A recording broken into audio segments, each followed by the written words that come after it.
Today we will be in Matthew chapter 12, so you may want to open there.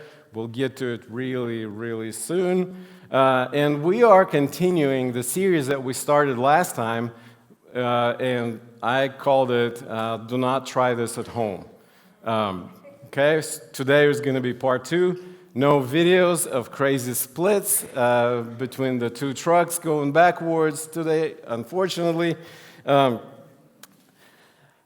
The question that I wanted to start with today is, how well do you deal with unfair accusations? Not well. Okay.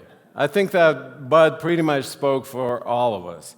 It's really hard because this is something that we experience when we do something good, something with a good heart, something with a good motive, but sometimes people seeing that, they attribute bad motives to our actions.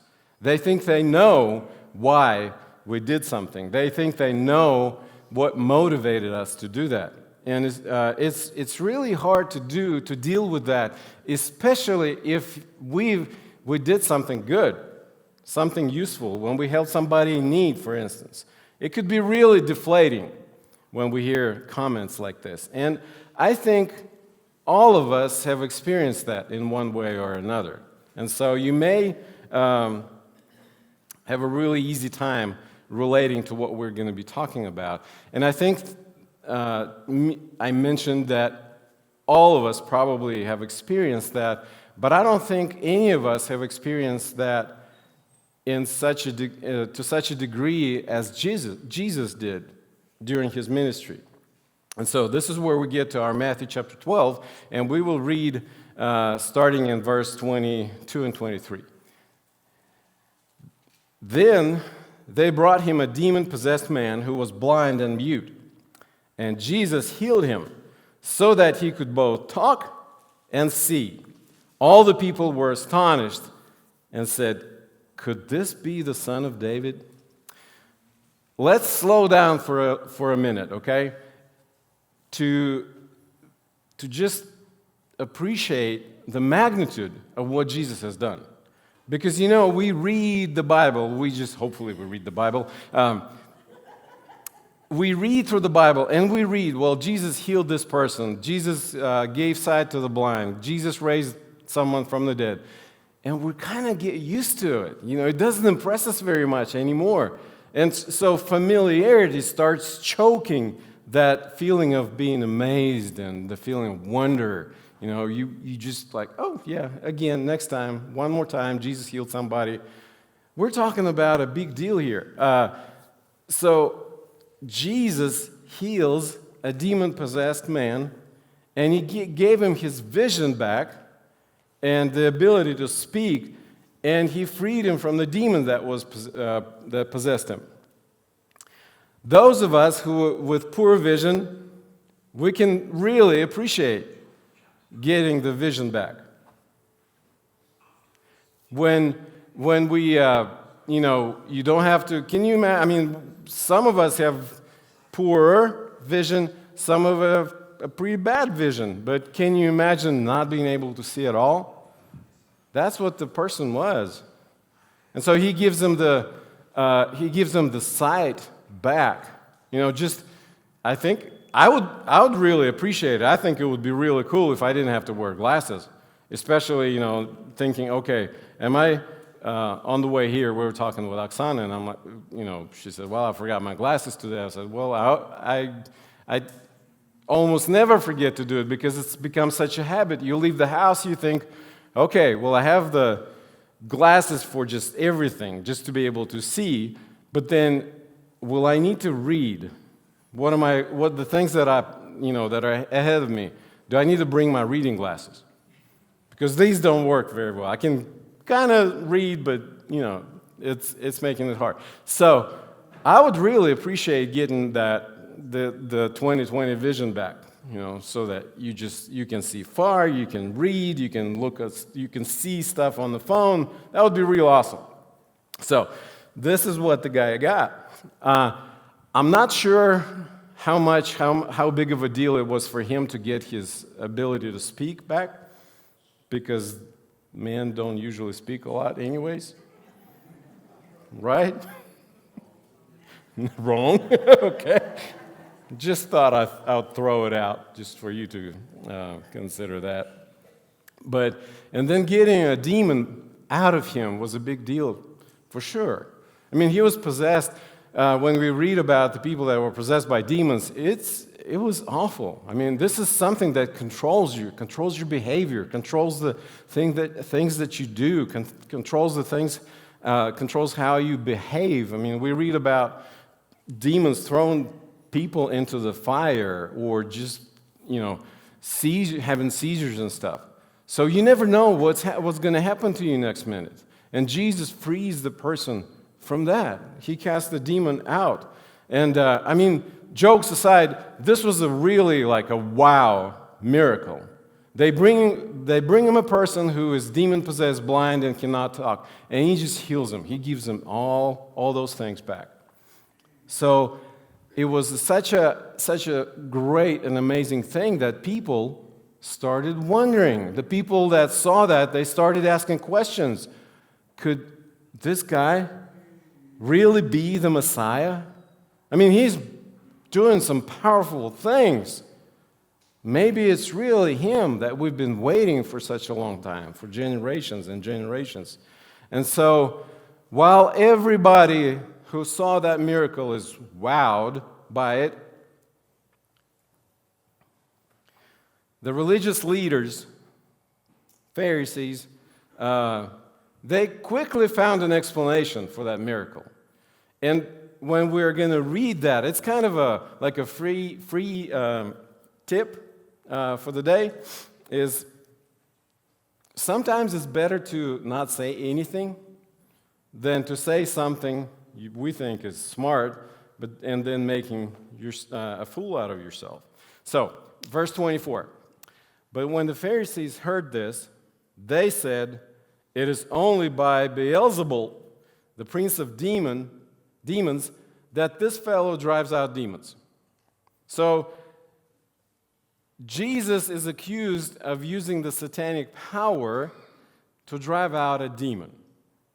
Right after he gave the man the ability to see and speak and freedom from being possessed by a demon. How do you deal with that? I mean, imagine that you've done something like really big, something like really extravagantly good. Maybe you gave a lot of money, like really hurt yourself financially to something. Or maybe you went and you did missions in a place, in a country where it's a really dangerous thing to do, to preach Christ to people. And then somebody just trying to be smart is accusing you of doing that out of the bad and wrong motives. The prejudice of the Pharisees was so strong that anything that Jesus did was wrong. He didn't have a chance. Anything that he did, it was bad because Jesus did it. Remember that famous rule, the boss rule?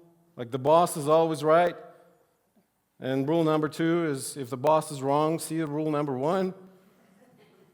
The Pharisees had the similar rule. And it's pretty much said Jesus is always wrong.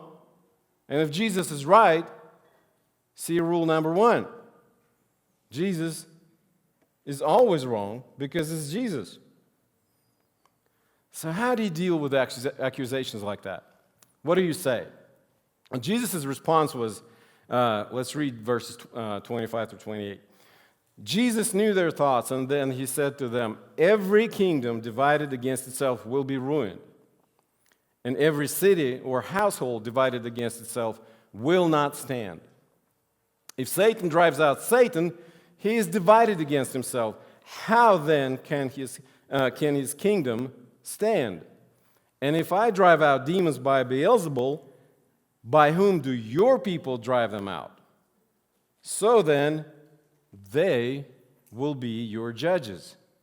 But if it is by the Spirit of God that I drive out demons, then the kingdom of God has come upon you. I mean, Jesus' response, the primary goal of it was, of course, to show the faulty logic and the reasoning of the Pharisees. He's saying, if I drive out demons by Satan's power, well, what power do your people who do the same thing, what power do they use? Do you see, guys, do you see the contradiction there? But if it is from God, then it means that God is here among you. So that was his primary goal. His response was to show them the fault in their reasoning, the fault in their logic. But it's amazing to me that how Jesus is able to use even the worst situations to turn them around and proclaim some heavenly truths to the people. And this is what he does. He does the same thing here. And the principle or the truth that he is telling them is that every kingdom, every divided kingdom will fall. Every kingdom that is divided against itself will fall. In other words, division kills kingdoms. And the history shows us that divisions can kill even the most powerful empires. So what is the takeaway for us? It's the same principle applies to churches as well. Division kills churches. Division ruins churches. And so what does it have to do with me? Well, each one of us here is a part of the church. And so if there's division, if there's an unresolved conflict with someone, Satan will use it. If there's unresolved conflict with someone, if I have an unresolved conflict with someone, Satan will use it. That's his playground. That's what he loves doing the most. If there's an unresolved conflict, if there's division, he just comes in and he just lets loose. He starts playing. So what do we do if there's a problem in our relationships? What do we do? What do I do if there's a division and unresolved conflict with someone else? Matthew chapter 5, verses 23 and 24, this is what Jesus says. Therefore, if you are offering your gift at the altar, and then remember that your brother or sister has something against you, tell everyone in the church about it. Not in your Bible? Okay. Let's read another version. If you remember that your brother or sister has something against you, post it on social media so that the person would read it and learn his lesson. No? Wrong translation again. So if you remember that your brother or sister has something against you, don't talk to them ever again. Treat them like they don't exist anymore. Just ignore them. No. Oh, you're hard. So if you remember that your brother or sister has something against you, then leave this church and find you a better one. Okay. So what does your Bible say? Therefore, if you are offering your gift at the altar, and there, remember that your brother or sister has something against you, leave your gift there in front of the altar. First, go and be reconciled to them. Then, come and offer your gift. So what is Jesus' point? He's basically saying, don't sing, Christ be magnified in me, if you have an unresolved conflict that's been there forever, and if you're refusing to deal with it, if you're refusing to reconcile with somebody, if you are refusing to go and just have a conversation, just figure out that misunderstanding that's there, which most of the time it is. It's just a misunderstanding of things. Relationships have to be restored in order for us to worship God properly. Jesus is saying, when you come to worship, I'm expecting you to have those divisions and unresolved conflicts to be worked out. I think the parents with children that often fight, they can understand this point really well. It's hard to have peace in the family. It's hard to have joy in the family when the kids are always fighting with each other. You just want them to have peace. You want them to treat each other right. You want them to love each other. And so Jesus basically says, don't bother worshiping me if you still have unresolved issues. Go fix that part first. So Jesus, the wisdom bites from Jesus is when we're trying to fix this unresolved conflicts or issues that we have with somebody.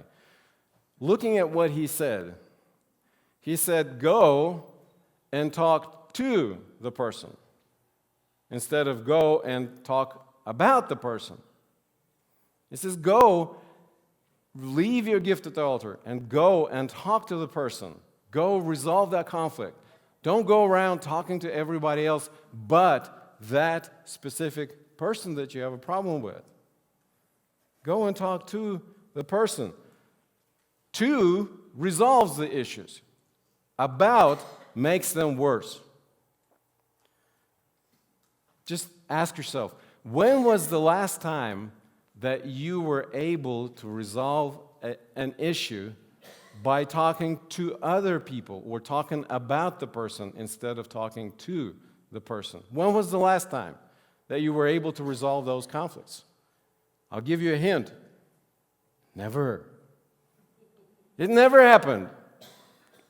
We're just making things worse when instead of talking to the person, we go and talk to everybody else. We're just making it worse. We're making it bigger. And it doesn't matter who we're talking about. It could be our coworker, it could be our member of our family, it could be a friend, it could be your husband, it could be your wife, it could be a member of the church. Same principle applies. Every divided kingdom will fall. And if I have an unresolved conflict, Satan will use it. He will. So usually at this point we're saying we just push back and we say, I don't want to deal with this. This is too stressful. I mean, going and talking to somebody, this is unpleasant conversation. Life is good. I don't want to mess with this. Let me just show you something. Okay, I have a picture for you to see. Okay, does anybody know what it is?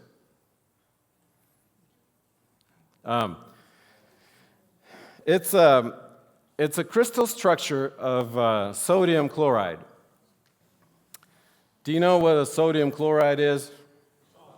Well, good. I was terrible at chemistry in school, so if you asked me that question, I would know. Thank God for internet. But yeah, sodium chloride. This is the crystal structure of the sodium chloride. It's in the ratio 1-to-1, the sodium and the chlorine. So ions, they join together at this ratio, and so they turn into salt. Okay?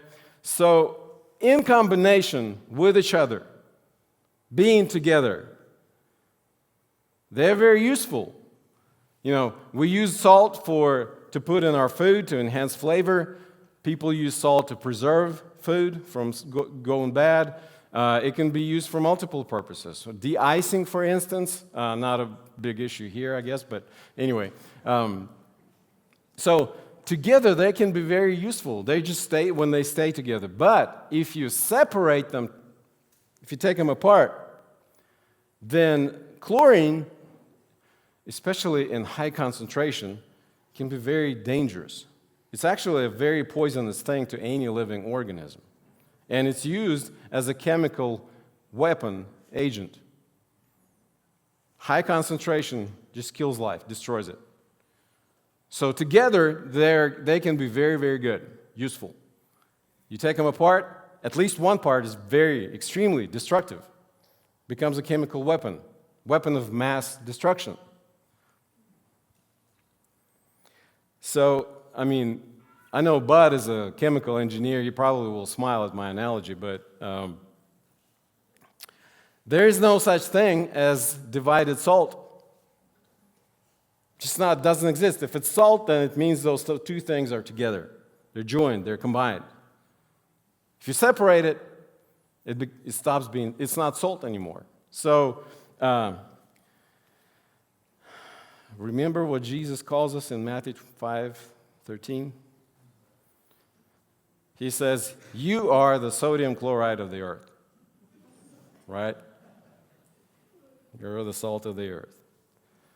We cannot be the salt of the earth if we're divided. We cannot be the salt of the earth if there's unresolved conflict between us. We cannot be the salt of the earth if we refuse to talk to each other. We cannot be the salt of the earth if we choose to talk about the person instead of talking to the person. And sometimes we say, well, we don't have to deal with this. I'm busy sharing the gospel. I'm busy inviting people to church. You know what? People will sense that. When they come in, it's kind of like when you come to somebody's house and people just had a fight. You sense that static in the air, right? The air is kind of heavy. It's combustible. You almost sense it physically.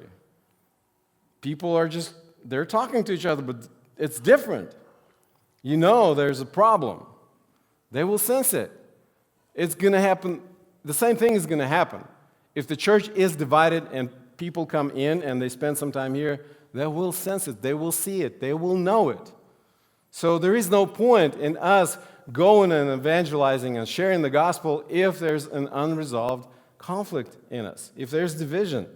So division destroys not only kingdoms, division destroys relationships, division destroys families, division destroys friendships, and division destroys churches.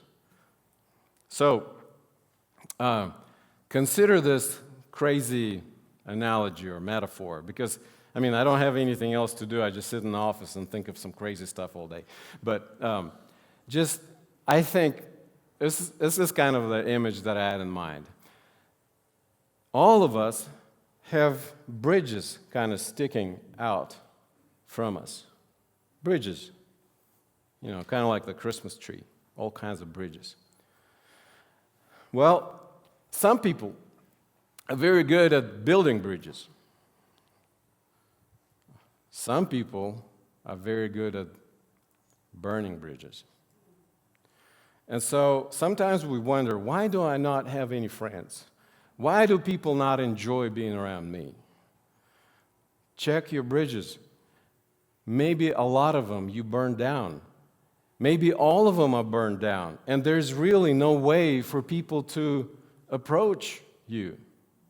Maybe all those bridges with people and the relationship with people, you burned down. And so they don't have a way of coming and approaching you anymore. There's so many conversations about protecting ourselves, setting boundaries, and it's all good to a certain extent when it's healthy. But sometimes we overprotect ourselves. If somebody ever hurt me, then no, this is the end. I'm not going to trust anybody ever anymore in my life for the rest of my life. I'm kind of overreacting. So I'm just putting the fence, burn all the bridges, nobody can come in because I don't want to get hurt again. And so I want to encourage you to be a bridge builder and not a bridge burner. And how do we do that? Well, there are many different ways. One of them is what Jesus talks about. Go and talk to the person. Make the first step. Be the one who makes the first step, even if you were right in that conflict, in that situation. You know why? Because the other person thinks the same thing. They think exactly the same. Everybody thinks they're right.